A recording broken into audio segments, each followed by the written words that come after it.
Computer का top 20 MCQ question review करने वाले हैं। फर्स्ट क्वेश्चन है अभिकथन।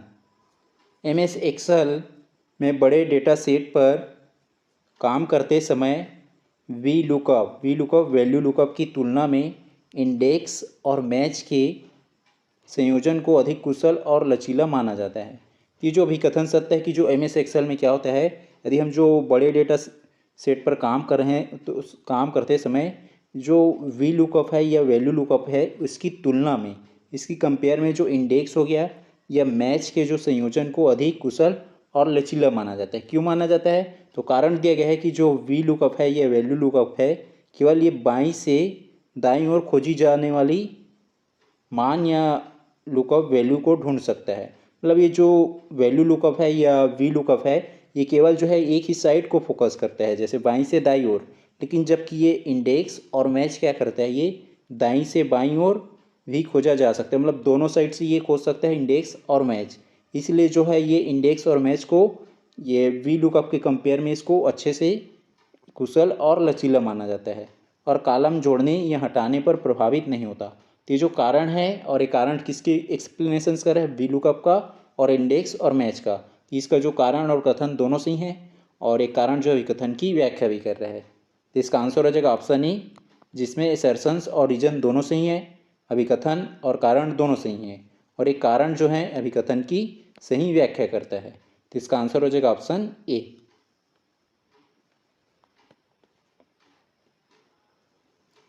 प्रश्न है अभिकथन। अभिकथन दिया है MS वर्ड में कंट्रोल प्लस इंटर, जो कंट्रोल है और इंटर दबाने से, तो इससे क्या होता है, कंट्रोल और इंटर दबाने से पर एक नया पैराग्राफ या लाइन स्पेस जनरेट होने के बजाय सीधे अगला पेज शुरू हो जाता है। मतलब जो है कंट्रोल प्लस इंटर दबाएंगे तो क्या हो जाएगा, अगला पेज मतलब नेक्स्ट पेज ओपन हो जाएगा, किसमें जो है MS वर्ड में। अब इसमें कारण दिया गया है कि यह कमांड डॉक्यूमेंट में, या मतलब जो कंट्रोल प्लस जो इंटर जब हम उसमें दबाएंगे यह क्या करता है, यह कमांड डॉक्यूमेंट में कॉलम ब्रेक इंसर्ट करती है जो टेक्स्ट को अगले कॉलम के शीर्ष पर भेज देता है। तो ये जो है कॉलम ब्रेक ओपन नहीं करता है। कौन सा ब्रेक ओपन करता है? पेज ब्रेक ओपन करते हैं, ना कि कॉलम ब्रेक। इसलिए जो है ये कारण गलत हो जाएगा, क्योंकि जो कंट्रोल प्लस इंटर दबाएंगे तो जो है नए पेज ओपन हो जाएगा। अब जो अगला पेज में चला जाएंगे तो ये जो है कॉलम ब्रेक ओपन नहीं होगा, पेज ब्रेक ओपन होगा। इसलिए जो कारण ये गलत हो जाएगा और ये अभिकथन सही है। इसमें अभिकथन सही है लेकिन जो कारण गलत है। किसमें दिया है? ऑप्शन बी में। तो इसका आंसर हो जाएगा ऑप्शन बी, जिसमें असर्शन सही है परंतु जो कारण है वो गलत है।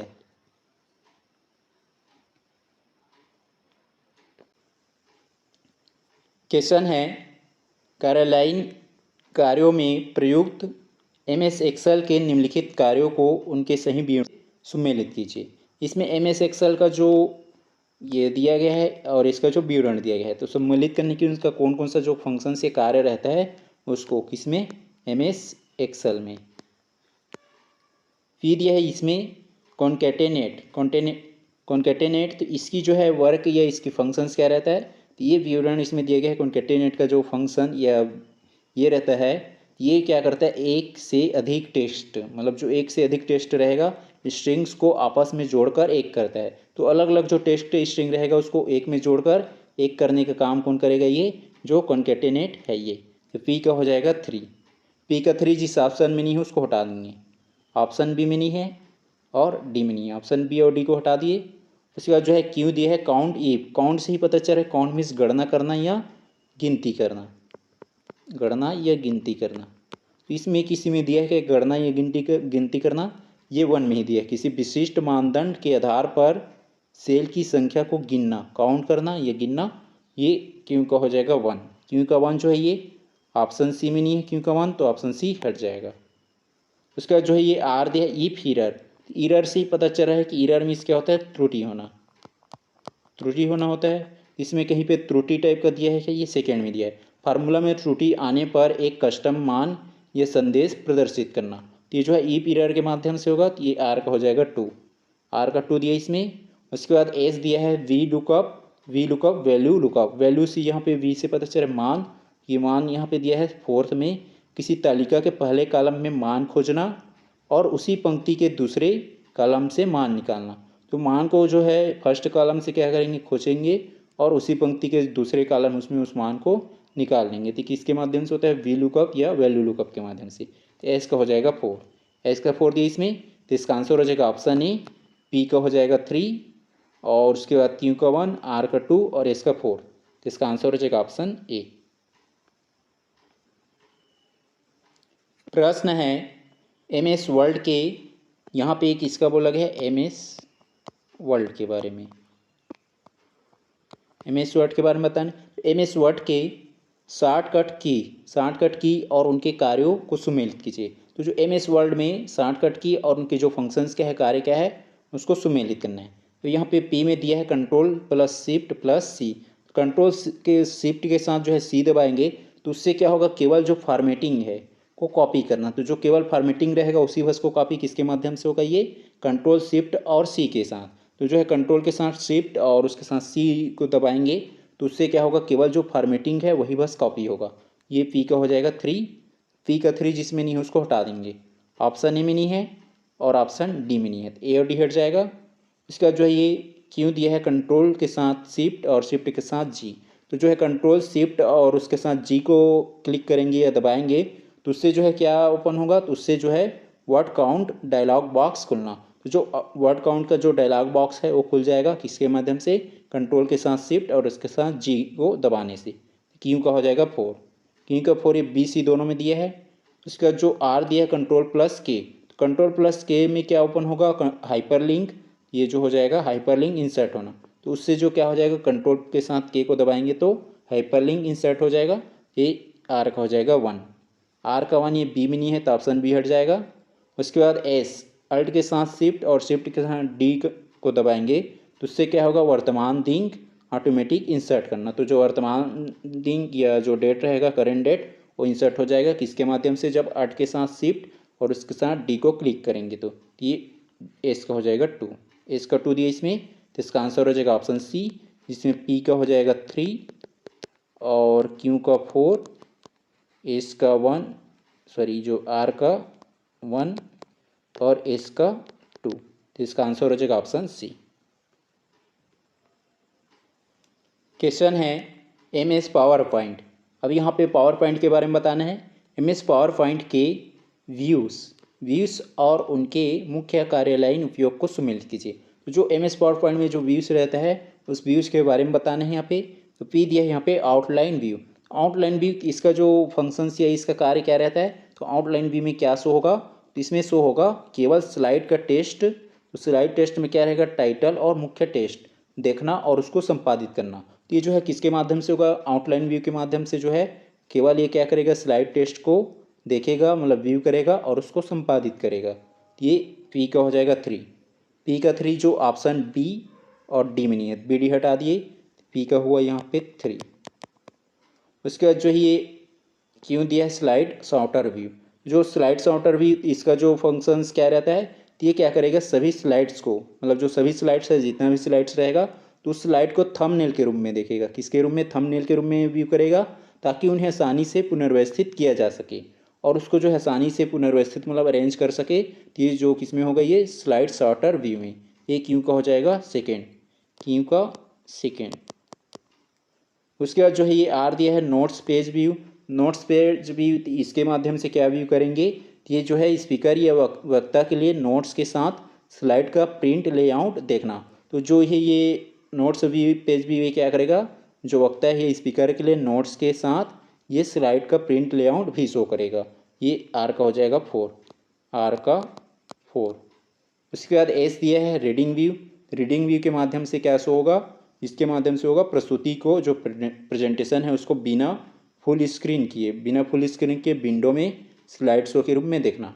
तो ये रीडिंग व्यू में जो है, जैसे ये क्या है, ऐसे बहुत सारे ऐसे जो है बिना उसको फुल स्क्रीन में किए जो है विंडो में स्लाइड शो के रूप में देखने का काम ये रीडिंग व्यू के माध्यम से होता है। ये एस का हो जाएगा 1, एस का 1। पी का हो जाएगा 3, तो जो है ए बी और डी में नहीं था तो उसको हटा दी। उसके बाद क्यू का सेकेंड, क्यू का सेकेंड ये सी में नहीं है तो ऑप्शन सी हट जाएगा। तो इसका आंसर हो जाएगा ऑप्शन ए, पी का हो जाएगा 3, उसके बाद क्यू का सेकेंड और आर का 4 और एस का 1। तो इसका आंसर हो जाएगा ऑप्शन ए।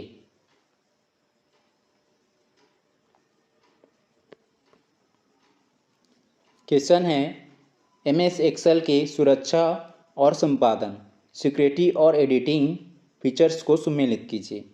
पी दिया यहाँ पे फ्रीज पेंस ये क्या हो गया, सिक्योरिटी और एडिटिंग फीचर्स हो गया। तो इसकी जो फंक्शंस या फीचर्स क्या रहता है फ्रीज पेंस का, इसका जो फंक्शन या फीचर्स ये रहता है, ये जो है स्क्रॉल करते समय कुछ निश्चित पंक्तियों, तो कुछ निश्चित जो पंक्ति हो गया, रो या कॉलम को हमेशा स्क्रीन पर दृश्यमान रखना।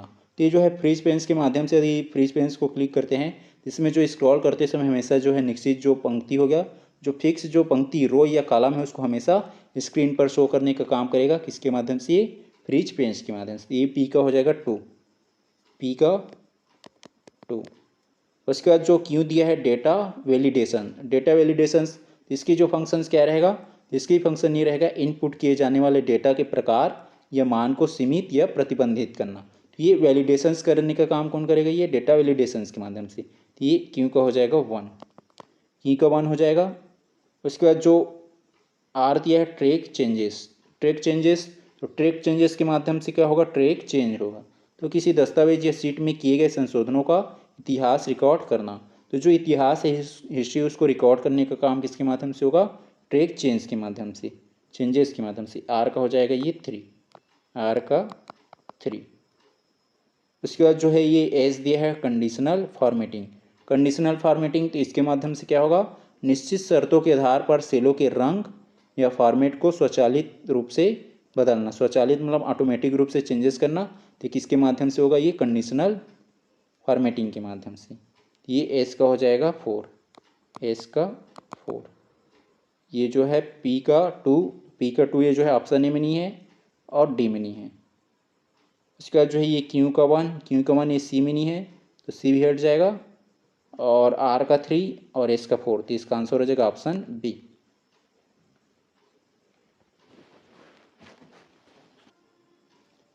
क्वेश्चन है MS वर्ल्ड में मेल मर्ज के बारे में बताना है। मेल मर्ज इसके बारे में, तो जो है MS वर्ल्ड में मेल मर्ज के माध्यम से जो कार्यालयीन या ऑफिशियल पत्र तैयार करने की प्रक्रियाओं का सही तार्किक और परिचालन क्रम पहले से बात क्या है। इसमें जो है पत्र या लेटर तैयार करने की जो प्रोसेस है उसका सही जो है तरीका और परिचालन क्या है उसको अरेंज करने हैं। तो मेल मर्ज करते पहले सबसे पहले क्या करेंगे? मेल मर्ज को ओपन करेंगे। जो MS वर्ल्ड में रहेगा तो उसमें जाके ओपन करेंगे, मतलब प्रारंभ करेंगे। ये हो जाएगा एन मेल मर्ज या मेल मर्ज विजार्ड है उसको या टूल्स को प्रारंभ करना, स्टार्टिंग करना शुरू करेंगे उसको जाके, तो हो जाएगा पहले नंबर पे। उसके बाद जो है हम स्टार्टिंग कर लिए इसको। उसके बाद नेक्स्ट क्या करेंगे? जो मुख्य दस्तावेज है या मेन डॉक्यूमेंट जैसे पत्र हो गया या आमंत्रण पत्र है उसको तैयार करना। अब जो भी जो लेटर्स है या जो आमंत्रण पत्र है उसको तैयार करने का काम करेंगे, मेन डॉक्यूमेंट है उसको, तो हो जाएगा सेकेंड। हम डॉक्यूमेंट तैयार कर लिए, उसके बाद आगे क्या करेंगे? आगे प्रोसेस क्या रहेगा? जो डेटा सोर्स है या प्राप्तकर्ताओं की सूची चुनना या बनाना।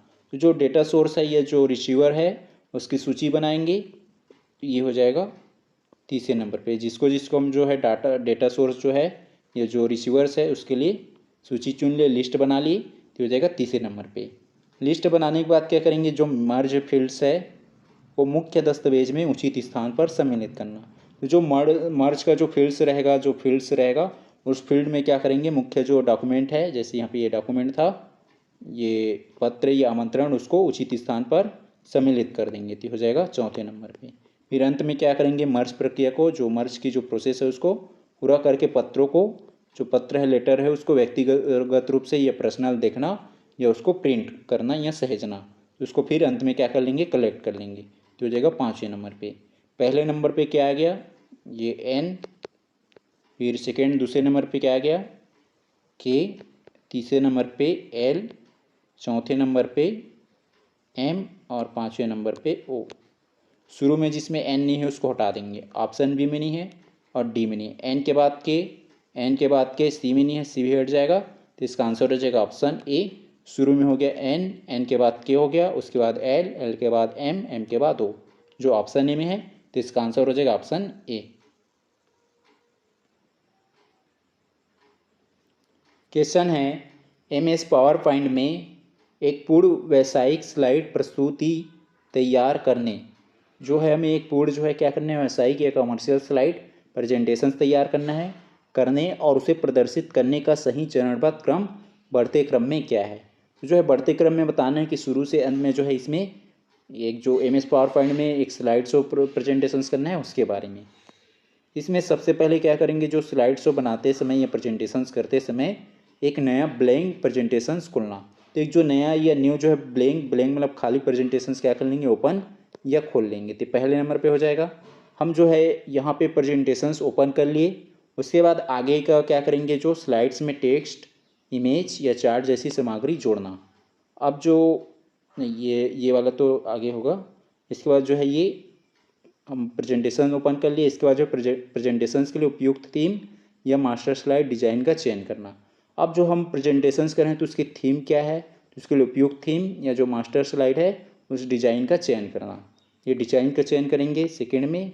डिजाइन का चयन कर लिए। अब इसके बाद हम क्या करेंगे, जो स्लाइड्स में जो है टेक्स्ट हो गया, इमेज हो गया या चार्ट जैसी सामग्री को जोड़ना। तो उसमें टेक्स्ट हो गया या इमेज, जो भी इमेज लगा रही हैं, जो भी चार्ट है उसको हम जोड़ लेंगे। इसके बाद ये हो जाएगा तीसरे नंबर पे। अब हम जो है उसमें स्लाइड्स में टेक्स्ट जोड़ लिए, इमेज जोड़ लिए, चार्ट जोड़ लिए। आगे के प्रोसेस फिर क्या करेंगे, हम जो है उसमें स्लाइड्स के बीच ट्रांजिशंस हो गया और ऑब्जेक्ट्स पर एनिमेशंस लागू करना। अब जितना हम पूरा हमारा क्या बन गया, इसमें पेज वगैरह बन गया, टेक्स्ट इमेज लगा लिए, चार्ट लगा लिए। इसके बाद हम क्या करेंगे, उसमें जो ट्रांजिशंस हो गया या ऑब्जेक्ट्स है, जो भी ऑब्जेक्ट्स रहेगा उस पर एनिमेशंस लगाना। तो ये हो जाएगा एनिमेशन लगाना। एनिमेशन लगा लेंगे उसमें। फिर अंत में क्या करेंगे, स्लाइड शो को सेटअप करना और रिहर्सल टाइमिंग्स सेट करना। तो अब उसमें टाइम सेट करेंगे और स्लाइड शो को सेटअप कर लेंगे। तो हो जाएगा पाँचवें नंबर पे। सॉरी कितना हुआ, एक दो, ये हो जाएगा चौथे नंबर पे ये वाला होगा और पाँचवें में ये, पाँचवें में M वाला होगा और चौथे में N वाला। शुरू में क्या हो गया, O। शुरू में पहले नंबर पे O हो गया, सेकेंड पे फिर L, तीसरे नंबर पे K और चौथे नंबर पे N और पाँचवें में M। शुरू में O जिसमें नहीं है उसको हटा देंगे। ऑप्शन सी में नहीं है, ऑप्शन सी हट जाएगा। O के बाद L, O के बाद L, A में नहीं है तो ऑप्शन ही हट जाएगा। और B D में है, L के बाद K, L के बाद K, ये D में नहीं है, D भी हट जाएगा। L के बाद K हो गया, K है इसमें, और K के बाद N, N भी है, N के बाद M, M भी है। तो इसका आंसर हो जाएगा ऑप्शन B। क्वेश्चन है, MS एक्सेल के संदर्भ में निम्नलिखित कथनों पर विचार कीजिए। MS एक्सेल के संदर्भ में बताना है कि इनमें से कौन सा कथन सही है उसके बारे में। पहला कथन L दिया है, एक एक्सेल वर्कबुक में डिफ़ॉल्ट रूप से सीट की संख्या को अधिकतम 10 तक ही सीमित किया जा सकता है। तो ये जो है कथन L गलत हो जाएगा, क्योंकि जो ये उसकी जो सीट्स की लिमिटेशंस उसके मेमोरी पे डिपेंड करता है। तो उसकी जो मेमोरी जितनी कैपेसिटी ज़्यादा रहेगा उतना ही हम ज़्यादा उसमें सीट्स को बढ़ा सकते हैं, उसकी अधिकतम सीमा को बढ़ा सकते हैं, ना कि वो 10 तक सीमित रहेगा, ये शो नहीं करेगा। तो ये जो कथन L गलत हो जाएगा। इसमें जिसमें कथन L है उसको हटा देंगे। ऑप्शन बी में है L और ऑप्शन डी, इसमें उपरोक्त सभी दिए है तो इसमें भी L आ जाएगा, तो ऑप्शन डी भी हट जाएगा। उसका जो है कथन M दिया है, एब्सोल्यूट सेल रेफरेंस बनाने के लिए कॉलम और रो नंबर के आगे डॉलर चिन्ह का उपयोग किया जाता है, जैसे A1। ये जो है कथन M सही हो जाएगा, जो एब्सोल्यूट सेल रेफरेंस बनाने के लिए कॉलम और रो के नंबर के आगे डॉलर चिन्ह का उपयोग किया जाता है। तो ये जो कथन M ये सही हो जाएगा। तो ये जो ऑप्शन सी में M नहीं है तो ऑप्शन सी हट जाएगा। इसका जो ये कथन N दिया है, यदि किसी सेल में हैशटैग इस टाइप का शो कर रहा है या प्रदर्शित हो रहा है, तो इसका अर्थ है कि फार्मूला पूरी तरह से गलत है और उसमें सिंटेक्स एरर है। तो ये जो कथन N गलत हो जाएगा, क्योंकि इस टाइप का शो करता है तो सेल में प्लेस कम होता है। जैसे हम टेस्ट लिख ले बहुत बड़ा, लेकिन जो है उसमें सेल्स के जो है प्लेस है, जगह है, छोटा है, तो उस कंडीशंस में क्या है, वो हैशटैग को शो करता है। और यदि हम उसको पूरा जो है कॉलम और इधर भी बढ़ा देंगे तो पूरा उसमें जो भी लिखा है टेस्ट वो आ जाता है। और कम जगह होता है तो उसमें क्या होता है, ये हैशटैग का इस टाइप का जो है साइन शो करता है, ना कि उसमें फार्मूला जो है गलत या एरर का शो नहीं करता है। वो किसकी वजह से होता है, प्लेस कम होने की वजह से। इसीलिए जो कथन है ये गलत हो जाएगा। इसका जो है कथन वो दिया है, एच लुकअप या हाइपर लुकअप का उपयोग तब किया जाता है जब लुकअप मान किसी डेटा तालिका की पहली पंक्ति रो में स्थित हो। तो जो एच लुकअप का उपयोग कब करेंगे, उस कंडीशंस में करेंगे जब जो लुकअप का मान है क्या हो, किसी डेटा तालिका की जो तालिका है उसकी पहली पंक्ति में स्थित हो, उस कंडीशंस में। तो जो कथन हो ये सही है। इसमें कौन कौन सा कथन सही हो जाएगा, कथन एम और ओ। एम और ओ सही है, जो किसमें दिया, ऑप्शन ए में। तो इसका आंसर हो जाएगा ऑप्शन ए, जिसमें केवल एम और ओ कथन सही है।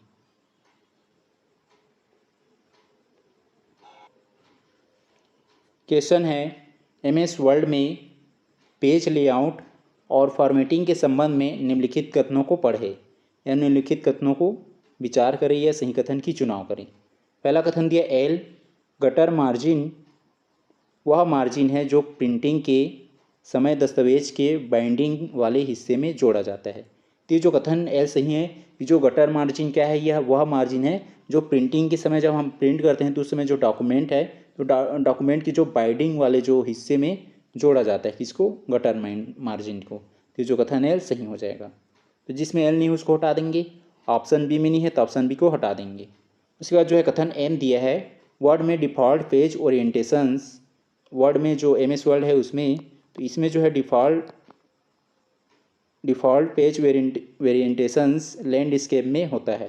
तो ये जो लैंडस्केप में नहीं होता है, किस में होता है, ये पोर्टलैंड में होता है, पोर्ट्रेट में, किसमें, पोर्ट्रेट में।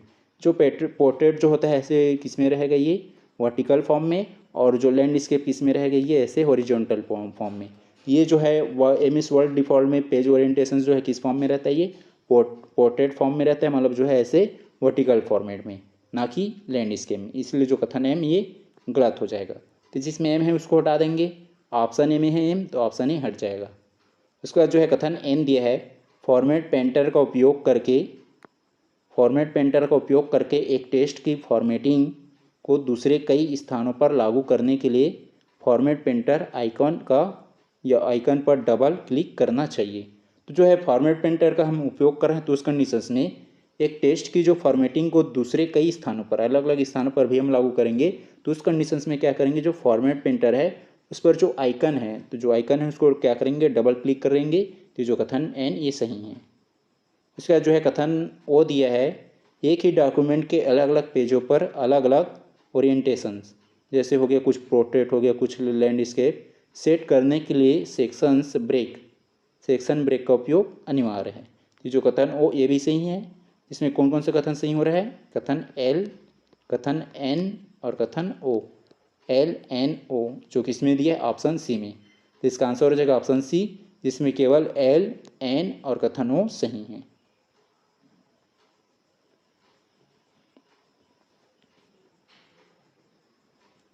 क्वेश्चन है, एम एस पावर पॉइंट के एडवांस फीचर के बारे में दिए गए कथनों की जांच करें। कथन पहला दिया एल, स्लाइड मास्टर में किया गया कोई भी बदलाव प्रेजेंटेशंस की सभी स्लाइड्स पर ऑटोमेटिक लागू हो जाता है।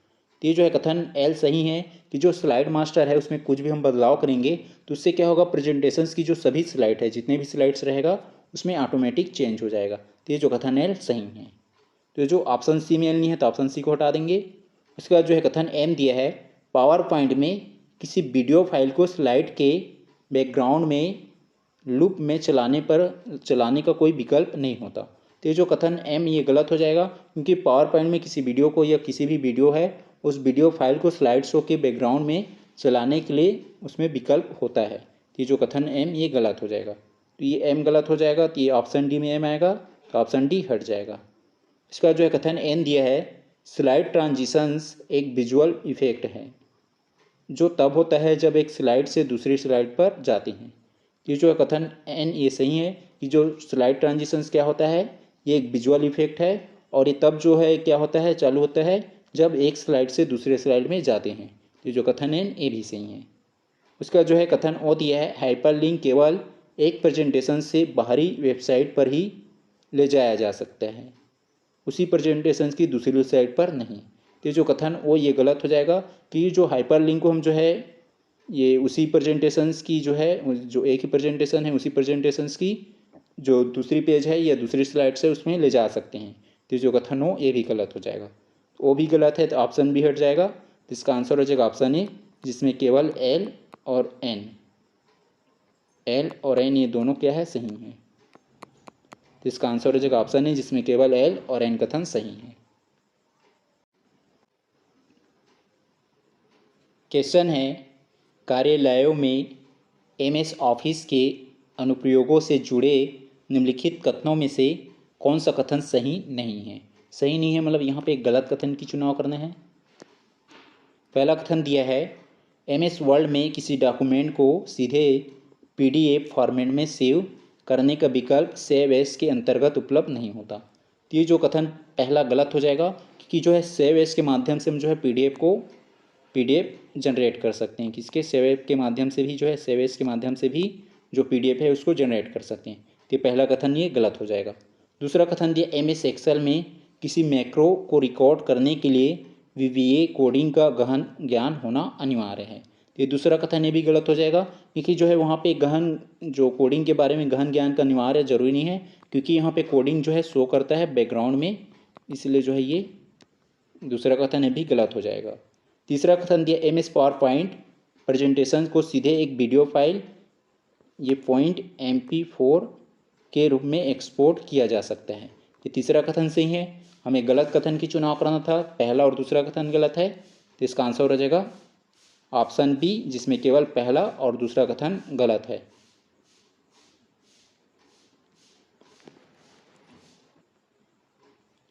क्वेश्चन है, एमएस एक्सेल में एक विशिष्ट स्थिति पर विचार करें।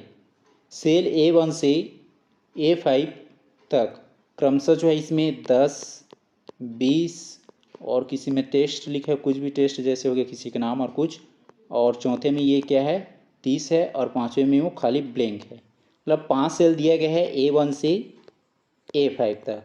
अब जो है A1 में होगा 10, A2 में होगा 20 और A3 में होगा टेस्ट और चौथे में होगा 30 और पाँचवा जो क्या है खाली है। तो उस कंडीशंस में क्या बोला जा रहा है, यदि सेल 6 में मतलब जो सेल A6 है उसमें गए, अब उसमें जो है फार्मूला हम लोग क्लिक किए इक्वल काउंटर और ब्रैकेट में लिख लिए हम जो है A1 और यहाँ पे जो है बिंदी हेंस और ये हो जाएगा A5 और बंद कर दी। उसके बाद हम क्लिक करेंगे, लगाया जाए तो परिणाम क्या होगा। तो परिणाम क्या होगा, यहाँ पे काउंटर मतलब इसको जोड़ेगा नहीं है, काउंट करेगा कि कितना सेल है। तो जो है ये तभी काउंट करेगा, उस सेलों को काउंट करेगा जिसमें क्या हो, कोई नंबर हो या टेस्ट उन वाले को। खाली जो ब्लैंक रहेगा उसको काउंट नहीं करेगा।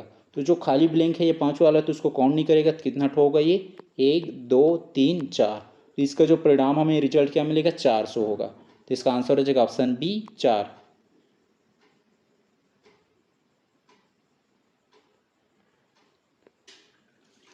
क्वेश्चन है, एमएस वर्ड की एक कार्यालयीन फाइल में काम करते समय गलती से कुछ महत्वपूर्ण पैराग्राफ क्या हो गया, डिलीट हो गए, और फाइल को बंद किए बिना, जो फाइल है उसको बिना बंद किए क्या करेंगे, बिना तुरंत वापस लाना।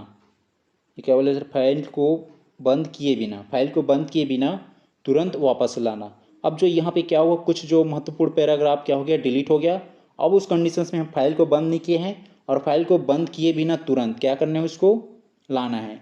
इसके बाद उस क्रिया को दोहराना भी है। क्रमशः कौन सा सी या कौन सी शॉर्टकट कीज का उपयोग किया जाएगा। अब यहाँ पे क्या बोल जा रहा है, उसको तुरंत वापस लाना है तो होता है अंडू और रीडू। तो अंडू जो है कौन से जो है शॉर्टकट की से होता है, Ctrl+Z, और रीडू जो है Ctrl+Y। तो जो है ये जो डिलीट हो गया, तो उस डिलीट हो गया उसको क्या करेंगे, पुनः हम वापस लाना है, Ctrl+Z दबाएंगे तो ये हो जाएगा Ctrl+Z। और उसके बाद जो है पुनः उसको क्या करना है, इसके बाद इस क्रिया को पुनः दोहराना या उसको रिपीट करना है। तो उस कंडीशंस में क्या करेंगे, Ctrl+Y जो रीडू। तो इसका आंसर हो जाएगा ऑप्शन ए Ctrl+Z और Ctrl+ जो है Y को क्लिक करेंगे। तो इसका आंसर हो जाएगा ऑप्शन ए। क्वेश्चन है, एमएस पावर पॉइंट में यदि आप अपनी प्रस्तुति या प्रेजेंटेशंस के दौरान जो दर्शक है दर्शकों को सीधे स्लाइड संख्या 15 पर ले जाना चाहते हैं बिना बीच की स्लाइड्स को दिखाए, तो कीबोर्ड से सबसे त्वरित विधि क्या है। कीबोर्ड के माध्यम से हम क्या करना है, जो हमारे पास जो है बहुत सारे क्या होंगे, स्लाइड होंगे।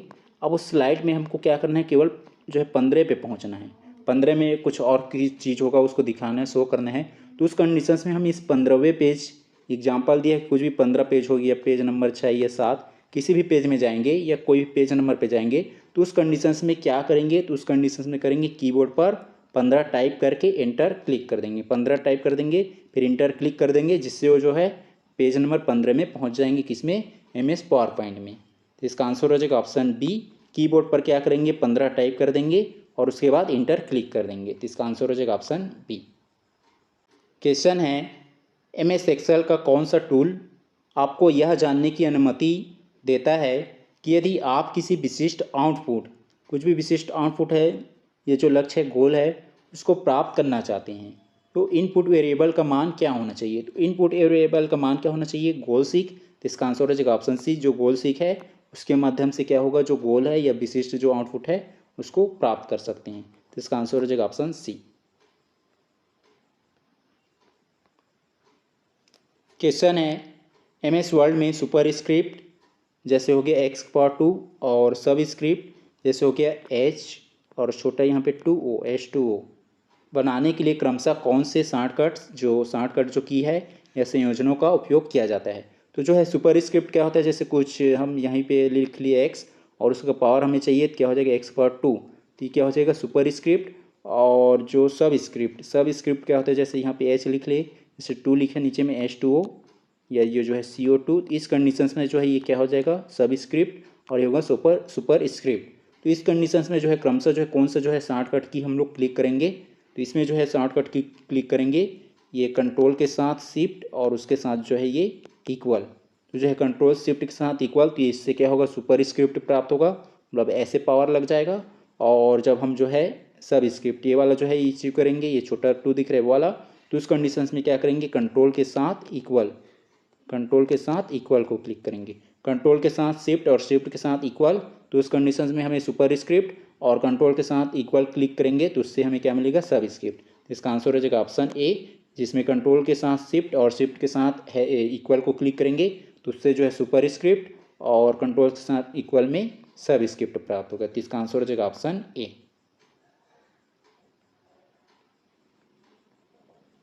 क्वेश्चन है MS एक्सेल में निर्मित पिवट टेबल के बारे में बताने है का प्राथमिक जो कार्यालयीन उद्देश्य क्या होता है।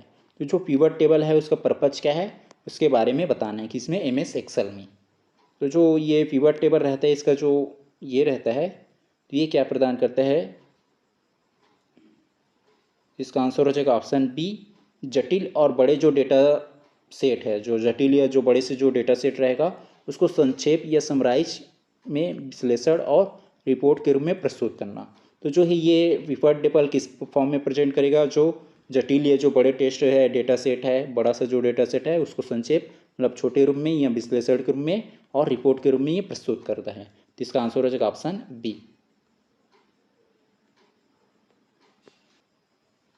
क्वेश्चन है MS पावर पॉइंट प्रेजेंटेशंस को केवल कीबोर्ड के माध्यम से पहली स्लाइड से शुरू करने, पहली स्लाइड से जैसे फर्स्ट स्लाइड है मतलब हम ओपन करना है फर्स्ट स्लाइड से, पहले स्लाइड से शुरू करनी, और वर्तमान में खुली हुई किसी विशिष्ट स्लाइड मान लीजिए चौथी स्लाइड से शुरू करने के लिए क्रमशः किन शॉर्टकट की या कुंजियों का उपयोग किया जाता है। देखो जो है हम किस में गए हैं, प्रेजेंटेशंस में गए हैं MS पावर पॉइंट प्रेजेंटेशंस में, उसमें जो है बहुत सारा जो है स्लाइड है, ऐसे बहुत सारा स्लाइड है। अब उसमें हमें जो है शुरू से स्टार्टिंग करना है, शुरू करना है उसको, तो उस कंडीशंस में जो है F5 क्लिक करेंगे फंक्शन 5, तो उस कंडीशंस में क्या होगा शुरू से स्टार्ट होगा। अब मान लो किसी पेज नंबर जैसे 5वें में है या चौथे में है या किसी भी पेज में है, अब उसी पेज से शुरू करने हमें, तो उस कंडीशंस में शिफ्ट के साथ जो है F5 क्लिक करेंगे, शुरू से स्टार्ट करेंगे तो F5, और जिस पोजीशन में है या जिस पेज में है वहाँ से स्टार्ट करेंगे तो उसके लिए शिफ्ट के साथ F5 क्लिक करेंगे, जो किस में दिया है ऑप्शन ए में। तो इसका आंसर हो जाएगा ऑप्शन ए फंक्शन 5 और शिफ्ट के साथ F5 क्लिक करेंगे, तो इसका आंसर हो जाएगा ऑप्शन ए।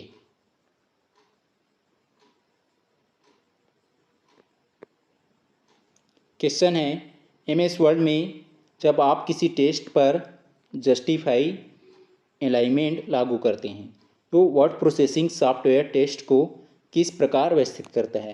तो जो है वर्ड प्रोसेसिंग है वो सॉफ्टवेयर जो टेस्ट है टेस्ट जो भी उसमें टेस्ट लिखे रहेंगे उस टेस्ट को किस फॉर्मेट में व्यवस्थित करेगा उसको बताना है। तो जो जस्टिफाई जो है किसके माध्यम से होता है, कंट्रोल प्लस जे जो है ये शॉर्टकट की है। तो कंट्रोल+J क्लिक करेंगे तो उससे क्या होगा, जस्टिफाई से होगा। तो ये जो है क्या फंक्शंस करता है, ये क्या काम करता है उसको बताना है, यह क्या शो करेगा। तो इसका आंसर हो जाएगा ऑप्शन सी। इसमें क्या होगा, जो टेस्ट है वो शब्दों के बीच अतिरिक्त खाली स्थान जोड़कर, जो है शब्दों के बीच क्या हो जाएगा, अतिरिक्त एक्स्ट्रा जो है खाली स्थान जोड़कर लाइनों के दोनों सिरों जैसे बाएं और दाएं मार्जिन को सीधा और समान बनाते हैं। तो इसका आंसर हो जाएगा ऑप्शन सी।